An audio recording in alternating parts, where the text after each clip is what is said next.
Greater Noida की Bennett university के छात्र की हत्या कर शव को गड्ढे में दबाने वाले हत्यारों से दादरी पुलिस की मुठभेड़ हो गई।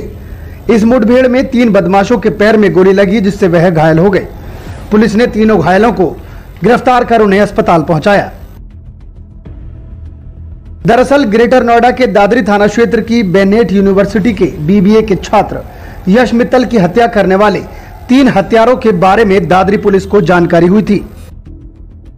इसी को लेकर पुलिस ने चेकिंग शुरू कर दी। बताया गया कि इसी दौरान बाइक सवार 3 लोगों को रोका गया तो वह लोग रुके नहीं, बल्कि पुलिस पर फायरिंग शुरू कर दी। पुलिस ने भी जवाबी फायरिंग की, जिसमें उनकी मोटरसाइकिल फिसल कर गिर गई और जवाबी फायरिंग में तीनों बदमाशों के गोली पैर में जा लगी।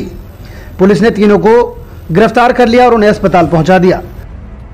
तीनों हत्यारों की पहचान सुमित प्रधान, सुशांत और शिवम के रूप में हुई। इन लोगों के कब्जे से पुलिस ने एक मोटरसाइकिल, तमंचा, कारतूस आदि बरामद किए हैं। एक आरोपी शुभम चौधरी अभी भी फरार है।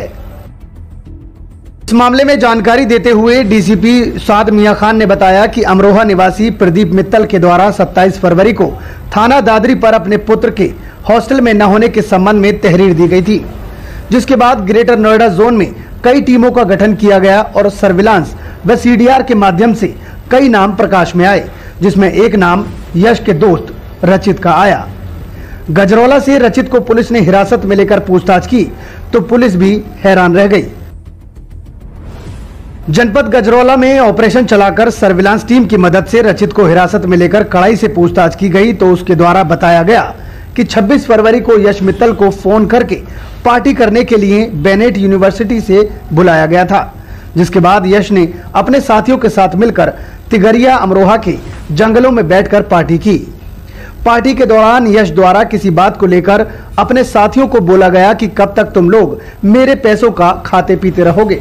इसी को लेकर इन सभी दोस्तों में आपस में विवाद शुरू हो गया।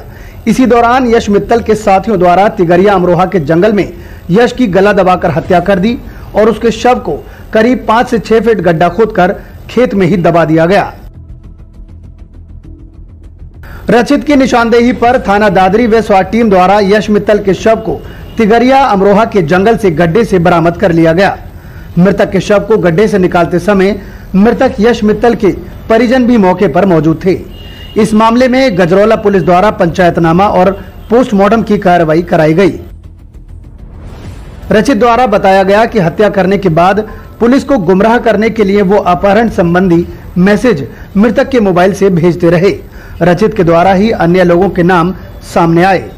फरवरी 2024 को थाना दादरी पर एक सूचना प्राप्त हुई थी कि एक लड़का है यश मित्तल, जो कि बेनेट यूनिवर्सिटी में पढ़ता है और वो 26 तारीख से अपने हॉस्टल नहीं पहुंचा था। इस सूचना को मिलते ही तत्काल टीम्स का हम लोगों द्वारा गठन किया गया और इसमें जब कुछ सीसीटीवी फुटेजेस का अवलोकन किया गया तो ये पाया गया कि जो ये लड़का है यश मित्तल, ये सकुशल अपने कॉलेज से निकल रहा है फ़ोन पर बात करते हुए।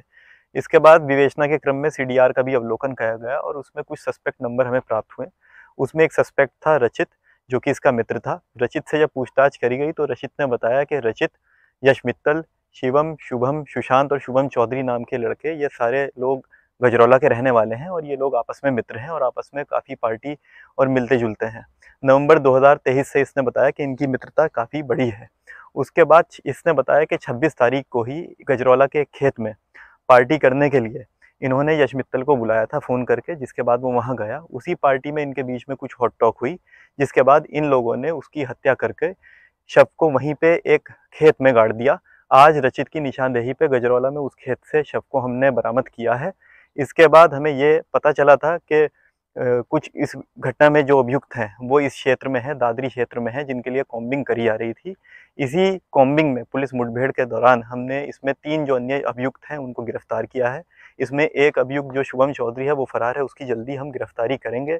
इन लोगों ने हमें यह भी बताया था कि जब इन्होंने 26 तारीख को इस घटना को अंजाम दिया तो 27 तारीख में पुलिस को और फैमिली को गुमराह करने के लिए ये कुछ रैंसम के मैसेजेस भेज रहे थे, जिससे पुलिस गुमराह हो सके। घटना का सबल अनावरण हो चुका है। इसमें बाकी गिरफ्तारी जो एक की बची है वो भी हम जल्दी करेंगे। बाकी विधिक कार्रवाई पूरे प्रकरण में प्रचलित है। टाइम 24 न्यूज के लिए ग्रेटर नोएडा से इकबाल सेफी की रिपोर्ट।